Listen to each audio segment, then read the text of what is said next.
Continuamos con el desarrollo de Original TV, su programa de todos los domingos. Hoy contamos con una grata visita, un gran amigo, una gran persona, un hombre que tiene un trabajo político y también intelectual hecho aquí en República Dominicana. Hoy nos acompaña el doctor Daniel Beltré, alto dirigente de Fuerza del Pueblo y uno de los voceros del expresidente Fernández. Buenas tardes, doctor. Buenas tardes, Darío. Gran honor. Claro, el honor es mío, de verdad, estar al lado suyo, doctor.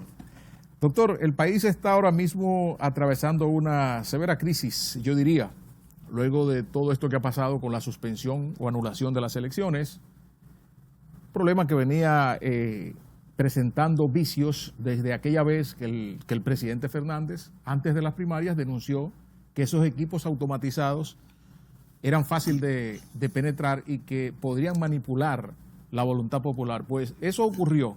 Y ahora mire en el asunto que estamos metidos, ¿no? En el berenjenal, como dicen. Cuénteme, ¿qué está ocurriendo en el país? ¿Cómo usted ve la solución de esta crisis? Bueno, no hay dudas de que lo que ahora registra la República, este escenario que se configura en ocasión de las elecciones frustradas de medio término, tiene por precedente inmediato el fraude del 6 de octubre. Un fraude que ha quedado definitivamente acreditado ante los ojos de la nación.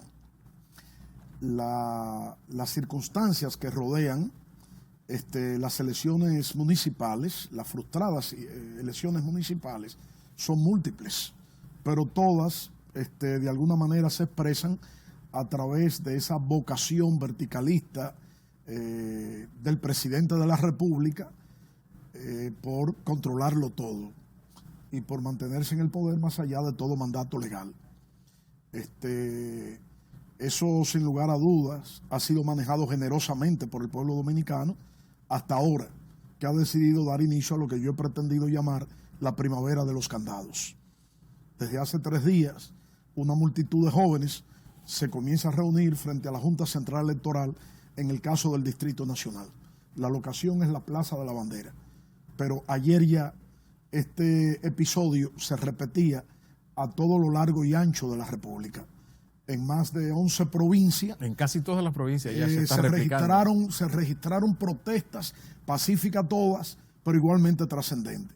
Y en el resto de las provincias comienza a gestarse como un movimiento, ¿verdad?, espontáneo, un movimiento ciudadano, este escenario de reacción, de resistencia y de denuncia al fraude electoral. Yo pienso que esto no tiene regresión, que es un movimiento que no se va a detener, que va a crecer y probablemente crecerá hasta conseguir sus objetivos. Ahora se está pidiendo prudentemente la renuncia de los jueces electorales. Ellos han dicho que no renuncian, que habría que celebrarle o someterlos a un juicio político. Eso han dicho. Y lo dicen en la confianza de que de producirse esta ocasión procesal, ellos saldrían ilesos porque están en manos, lógicamente, de sus tutores en la Cámara de Diputados y en el Senado de la República, básicamente en el Senado de la República, sí, claro, que es la entidad de competencia inmediata para conocer o de una nueva designación. Pero ellos no cuentan con una cosa, en que ya el pueblo dominicano los ha destituido. Y por encima del principio realidad no existe nada. El principio ficción, que es ese, yo no renuncio, a mí hay que celebrarme un juicio político, es una categoría histórica que está muy, muy por debajo del principio realidad. Lo que se registra en toda la República es una vocación definitiva de destitución de los jueces electorales. Y no solo de los jueces electorales, sino del andamiaje técnico que de alguna manera ha venido articulando conniventemente todo este crimen electoral. De modo que, sin ánimo de pitoniza, ¿verdad?, de pretender hacer oficio de nigromante, adivino, pudiéramos comenzar a ensayar sobre la idea de si aquí las elecciones realmente van a alcanzar materialidad. No solo las elecciones municipales. ¿Están en juego las elecciones? Están en juego las elecciones, sí. Están sometidas a una profunda, real y actual amenaza. Y de eso es culpable el gobierno dominicano, nadie más. El gobierno dominicano prohija esa vocación de atentado contra las libertades ciudadanas, contra la Constitución de la República, y la gente ha decidido reaccionar, como lo hizo en algún momento, en ocasión de la pretensión absurda, por demás, del presidente Medina de modificar la Constitución para mantenerse en el poder, a toda costa, a toda costa. De modo que esta crisis pudiera desembocar, lógicamente, en un proceso de resistencia tal que luego se haga irrefrenable. Tras el frustrado intento de las elecciones, porque hay que decirlo así, las elecciones fracasaron con esos equipos automatizados, apresaron a un técnico de una compañía telefónica y a un oficial de policía que era el jefe de avanzada de uno de los partidos de la oposición. Pero ellos manejaron una información, es lo que ellos dicen, y que no se sabe quién manipuló, quién pudo haber manipulado esos equipos, pero ahora los que están presos son ellos, por haber manejado una información. ¿Qué está pasando? ¿Quiénes son los culpables o dónde estarían los culpables de esa manipulación a los equipos automatizados? Las primeras evidencias, las certificadas, no las que se articulan con posterioridad a fines de acomodar tesis subalternas, dan cuenta de que el técnico de Codetel le suministró una información al coronel en ocasión de los episodios que amenazaban la República desde el día 14.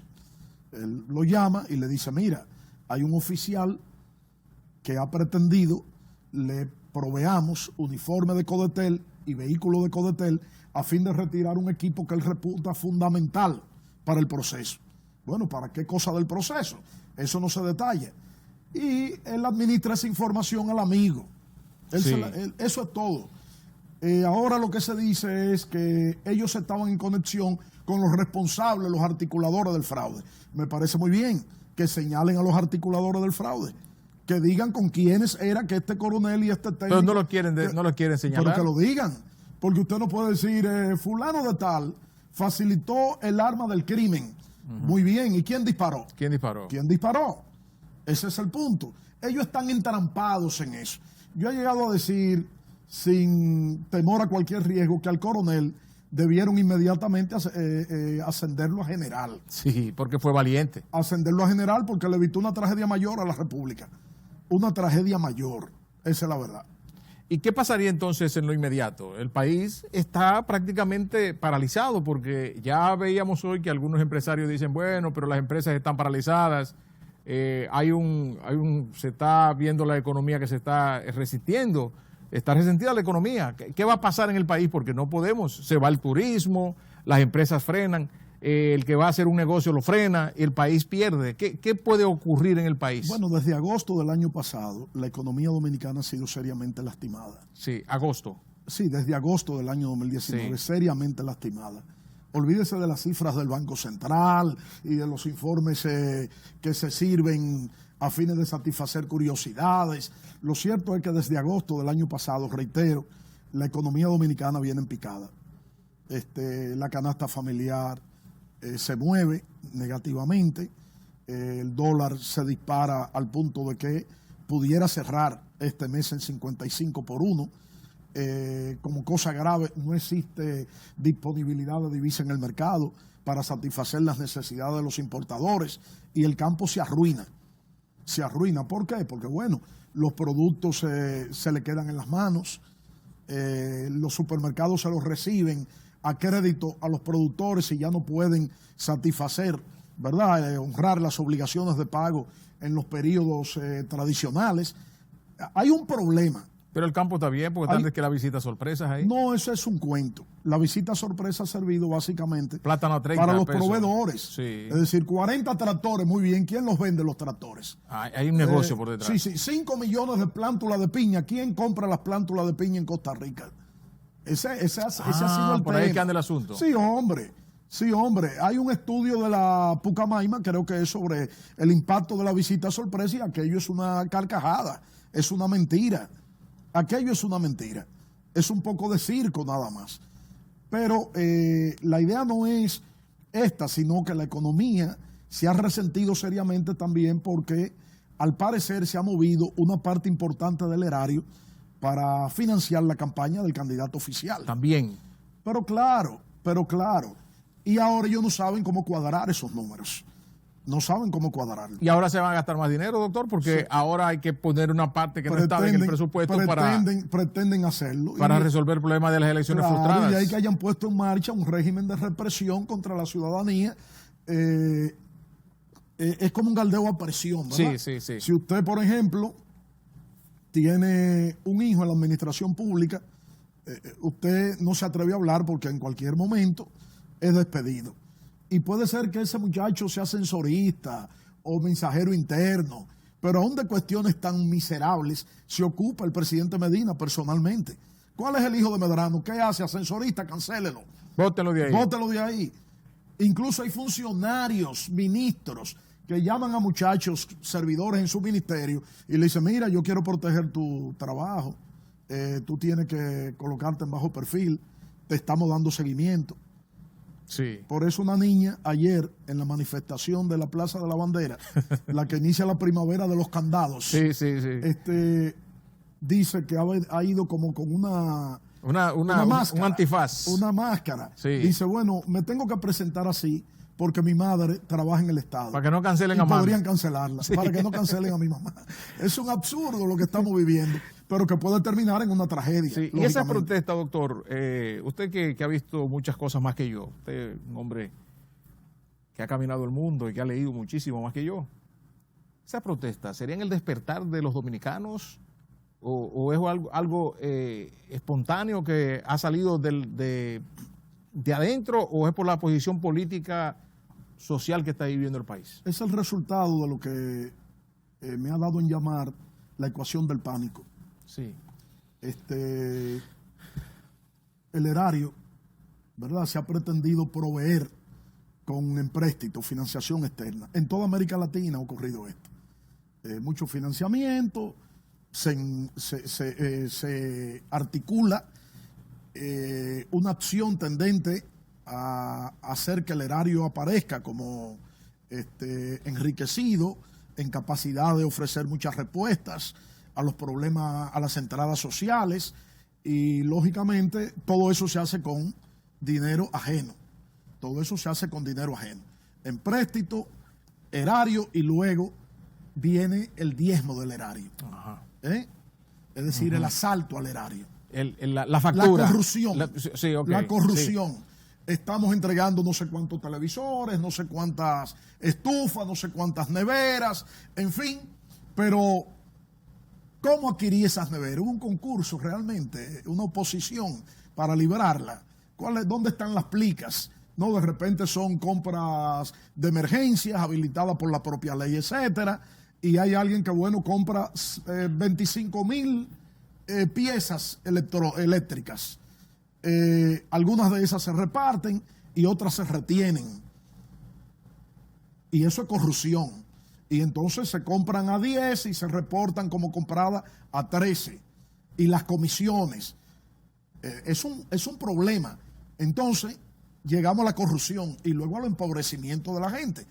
El estado de vulnerabilidad en que la gente se encuentra se profundiza, se agrava, y eso genera estas reacciones. Y ha ocurrido en toda América. Ha ocurrido en toda América. Y nosotros no estamos, lógicamente, a salvo de que se puedan repetir, con sujeción a la realidad nuestra, esos episodios de resistencia. De manera que lo que aquí está pasando pura y simplemente es que se está dando un acto de resistencia contra la corrupción, contra el endeudamiento sin causa, contra el uso del erario en forma miserable, atropellante. Eso es lo que está ocurriendo. La gente va a ir aglutinándose y va a llegar un momento, lo verá, en que eso se va a hacer irreversible. El mismo domingo, cuando la Junta Central Electoral decide suspender las elecciones y admite de que hubo ocurrieron fallos en el sistema automatizado, la gente comenzó por las redes sociales, que se convirtió en viral, comenzaron la gente a decir, bueno, Leonel tenía razón.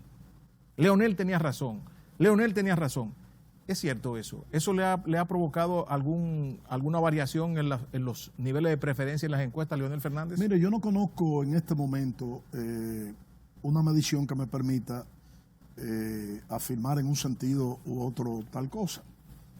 Pero lo cierto es que el favor popular, el que uno puede medir objetivamente en las calles, lo que a uno le dice la gente, lo que uno ve, sí, da cuenta de que la imputación fundada que Leonel Fernández hizo a este sistema, ¿verdad? De automatizado. Que le dijeron el fraude automatizado, le pusieron a la gente. Sí, es decir, eso ha terminado por denunciarse a sí mismo, porque llevaba en sí su propio sepulturero. Como decía Marx del capitalismo, sí. Este sistema llevaba, ¿verdad?, consigo su propio sepulturero. Entonces se ha terminado autodenunciando. Era tanto lo que querían hacer, era tantísimo lo que querían hacer, que resultó demasiado. Le quedó mal. Le quedó mal. Eso salió de sus horizontes.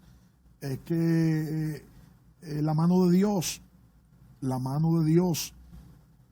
ese es el problema. Y entonces la gente ha terminado acreditando, lógicamente, las denuncias fundadas de Leonel Fernández. Ha terminado considerándolas eficaces. Aquello del método del ritmo, de que hablaba el presidente de la Junta, sí, tratando de ironizar la imputación, burlándose. Sí. Bueno, hoy se ha revertido contra él. Efectivamente, él ha terminado siendo acosado por el método del ritmo. Sí. Ahí está. Y ahí pidiendo está, cacao, llamando a IFES que no quería, llamando a la OEA. Cacao. Pero no llama a Alhambra, él no llamó a Alhambra. No, porque Alhambra le rindió un informe para resguardarse que ellos no han atrevido a publicar. Alhambra publica un comunicado dando cuenta de episodios que una empresa que audita, ¿verdad?, Sí, una circunstancia como esta no tiene que ver nada con ellos. Nada con ellos. La empresa lo que tiene que decir cuáles son las falencias del proceso. ¿Dónde los fallos? ¿Dónde están? ¿Y qué hay que hacer? Exacto. Recomendaciones. Pero en ese, ¿cómo se llama? Telegrama, en esa publicación, ese espacio pagado, no hay nada comprometido con los resultados que la gente esperaba.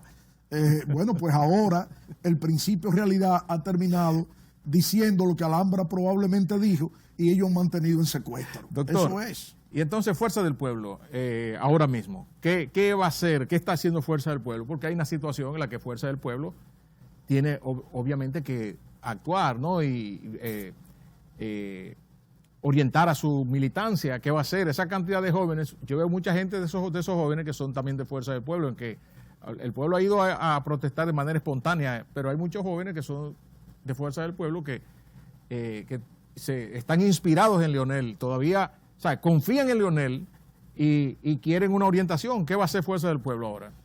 Bueno, nosotros hicimos un diagnóstico del proceso y la conclusión es una: fraude a la vista. Fraude. Sí, fraude a la vista.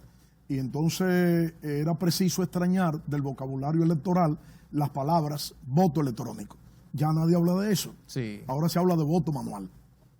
Como lo propuso precisamente Fernández. Claro, de voto manual. Y como lo han decidido muchísimas naciones que llegaron a usar el voto electrónico y dijeron no sirve para nada esto. Bill Gates aconseja 4 ejes fundamentales en relación con la implementación de este tipo de instrumentos. De equipos. Y dice como última cosa, bueno, es preciso evitar el fraude a que se presta esta naturaleza de sistema y se hace de esta y de esta manera. Eventualmente pudiera dar resultados. Bill Gates, no estamos hablando de los muchachos que se pusieron a jugar aquí Nintendo y proveyeron esta. No, estamos hablando de Bill Gates. Sí. Ahora, Alemania retiró el sistema del voto electrónico. En Estados Unidos parcialmente lo han hecho. Y cuando sobrevive, lo misturan con el conteo manual. Sí. En Holanda lo retiraron también. Entonces, casi en Europa entero nadie está en eso. Nadie está en eso. Y hablamos de sistemas certificados. Aquí nunca nadie certificó ese mamotreto. Bueno, entonces esa preocupación parece que queda despejada. La del voto electrónico queda despejada. Ahora, lo que no queda despejado es el catálogo de causales, ¿verdad?, que generaron el fraude. Sí. Hay que ver qué fue lo que pasó. quiénes son los responsables, porque ahí hay un crimen de Estado. Pero hay delito electoral. Claramente evidenciado. ¿Quiénes son? ¿Qué se va a hacer? Hay que apresar, supongo, a los responsables. Están buscando, están haciendo investigación. Definitivamente. El gobierno está insistiendo, la Junta, las autoridades están trabajando en la investigación. El presidente de la Junta ha dicho que él es partidario de que se establezcan responsabilidades. Pero es un hombre que decidió perder, él lo decidió, su credibilidad. Y entonces la gente, cuando él dice algo, ya no le cree. Pero vamos a apostar a que realmente haya una voluntad, digamos, de la nación a fin de evitar la hecatombe que se avisora, comprometida con la necesidad de identificar a los autores del crimen, porque los hay. Los hay. La propia policía, cuando pretenden endosarle, ¿verdad?, la mayor carga punitiva a este coronel y a este técnico de Codetel, dicen, no, es que ellos estaban en contacto con quienes fraguaron el crimen. Bueno, ¿y quiénes fueron los que fraguaron el crimen? ¿Quiénes lo fraguaron? ¿Dónde están? ¿Cómo se llaman? Sí. ¿A qué entidad pertenecen? ¿Son muchachos de un equipo de voleibol de Villa Francisca? ¿O son empleados de la Junta Central Electoral? ¿O de los organismos de inteligencia del propio Estado? Ellos parece que están buscando a quién. Claro. Están buscando a quién. Claro. Dale ese corrientazo. Chivos expiatorios. Sí. Convidados de piedra. Pero la República no tolera eso. La República no les cree. Ellos pueden decir lo que quieran, pero no les cree. Ese es el tema. Que la no gente se pregunta, doctor, ¿por qué fueron acuartelados 64,000 militares y policías antes de las elecciones? Algo nunca visto en la historia de República Dominicana. Acuartelar 64,000 militares y policías para que cuiden los centros de votación, que nunca se había visto. ¿Por qué? Bueno, pero tres cosas en relación con la pregunta anterior. Además del tema del voto electrónico, ¿verdad?, que ha quedado despejada esa preocupación, excepto lo tocante a la investigación del crimen, Fuerza del Pueblo ha insistido en que la Junta Central Electoral pretende, ¿verdad?, erigirse en único poder decisorio de los temas electorales, al margen de los partidos, de las decisiones conjuntas y de las decisiones unánimes que son requeridas frecuentemente por la propia ley. El carácter unánime de las decisiones. Y hemos criticado que el presidente de la Junta, un día después del fraude, sin más ni más, haya anunciado que el día tal van a celebrarse las elecciones. De manera unilateral, sin consultar los partidos. Sin consultar con nadie y sin dar ninguna explicación y sin examinar su competencia, que está en ese momento en tela de juicio. Claro, está imputada, está cuestionada su competencia. Entonces, para nosotros es un asunto a resolver. Los poderes ilimitados que crea el presidente de la Junta Central, ¿verdad?, le son asignados a ese organismo rector de los procesos comiciales. Es una cosa fundamental. Y lo otro tenía que ver con que él mandó a imprimir la boleta. O sea, rápidamente. Sí, los partidos le pidieron una audiencia y le dijeron, un momentito, impresión universal. Y hay que cambiar el color de la boleta. Claro, porque es la que están impresas, no que la vamos a destruir, no señor. No. O sea, ellos comienzan a ser sometidos a cintura, ¿verdad? Sí. Ellos comienzan a ceder. Y cuando eso ocurre, lógicamente, es porque el poder ha comenzado a descomponerse. Y lo primero que se descompone en ocasión de cualquier proceso vital es la lengua. Es la lengua. Entonces adviértase que Saladín ha dicho, yo no voy a terminar mi carrera renunciando. Bueno, pero puede ser una forma digna de terminar su carrera. Renunciando. Sí, porque hay que... Porque él renunció la otra vez cuando las primarias... Claro. Y recibió una llamada, nunca lo explicó. Y nunca lo explicó. Ahora hay que saber, como dice Benedetti, en uno de sus poemas, refiriéndose al terrateniente, que dice, bueno, para a mí despojarme de este patrimonio hay que pasar por encima de mi cadáver. Bueno, pues a veces pasan. Pasan, sí. A veces pasan. Mario Benedetti.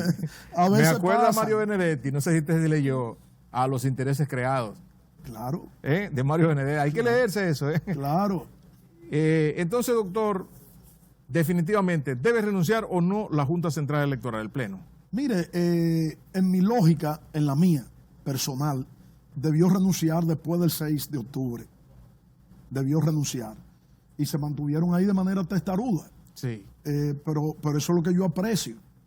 Eso es lo que yo aprecio. Ahora, moralmente ya para mí es indistinto, porque el pueblo los ha destituido. Están destituidos, se irán para su casa en algún momento, habiendo sido destituidos, y quizás los únicos que no se darán cuenta serán ellos. Ojalá sea así. Ojalá todo termine en eso, nada más, en un episodio de amnesia sobre la vocación popular.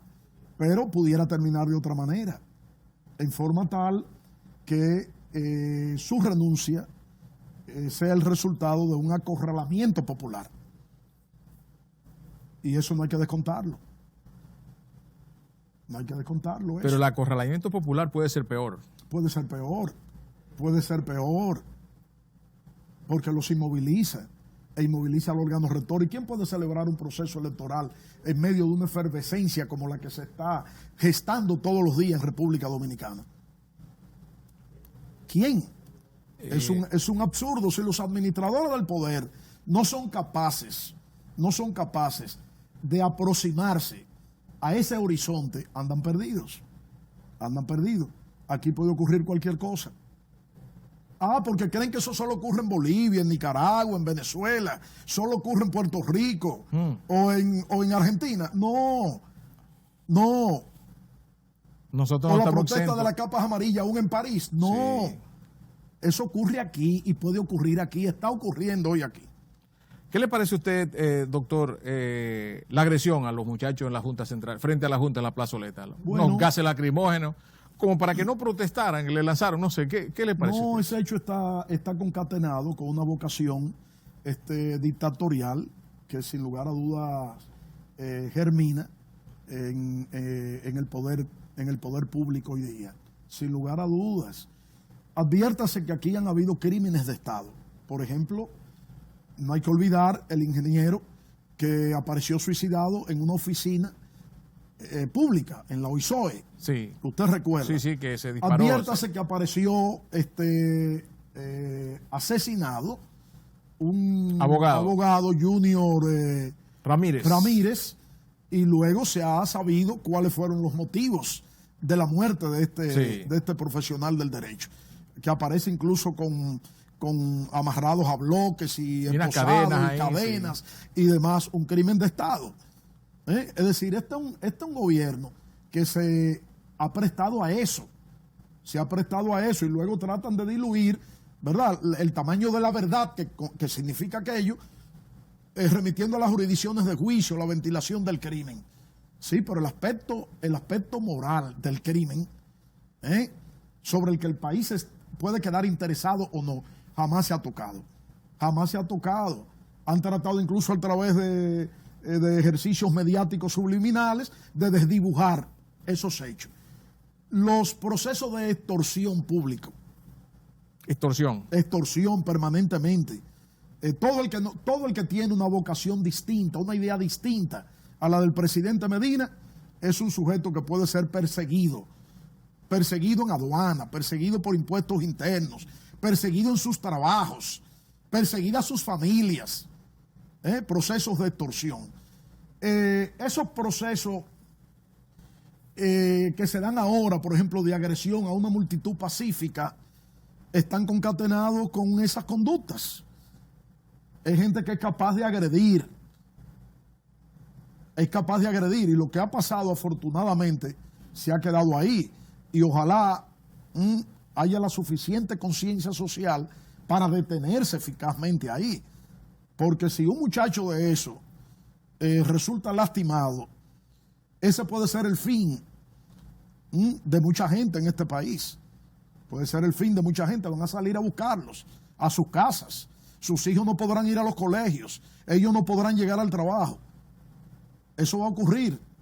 De manera que lo correcto es que se resguarde, se respete el derecho a la protesta, que todo se mantenga como una expresión de civilidad que de alguna manera canaliza inconformidades trascendentes, justificadas y en ambiente, insisto, de paz social.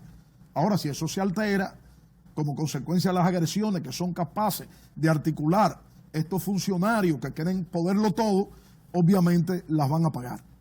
Las van a pagar. Estamos llegando al final, doctor. A eso es que llamo la primavera de los candados. La primavera de los candados. Sí, porque los jóvenes lo que andan buscando no es solo que se penalice el fraude, sino andan buscando también que el erario de la nación no sea distraído, dilapidado por estos sinvergüenzas. Un mensaje final, doctor, ya para concluir su participación aquí en Original TV. con relación a todo esto que ha ocurrido y qué está ocurriendo en la Junta Central Electoral, estas protestas, y cuál es la visión o la solución política más rápida que hay, por lo pronto la que se ve más cerca? El presidente Fernández ha pedido un diálogo. Ha pedido un diálogo, convocar una cumbre entre las fuerzas políticas de la nación y la Junta Central Electoral, y no ha habido respuesta. Tampoco ha aparecido un solo empleado de la Junta Central Electoral que haya sido capaz de decirle a esos jóvenes, mire, formen una comisión y vamos a comenzar a parlamentar, a hablar sobre el objeto de su protesta, que es una cosa primaria, ¿no? De elemental protocolaridad.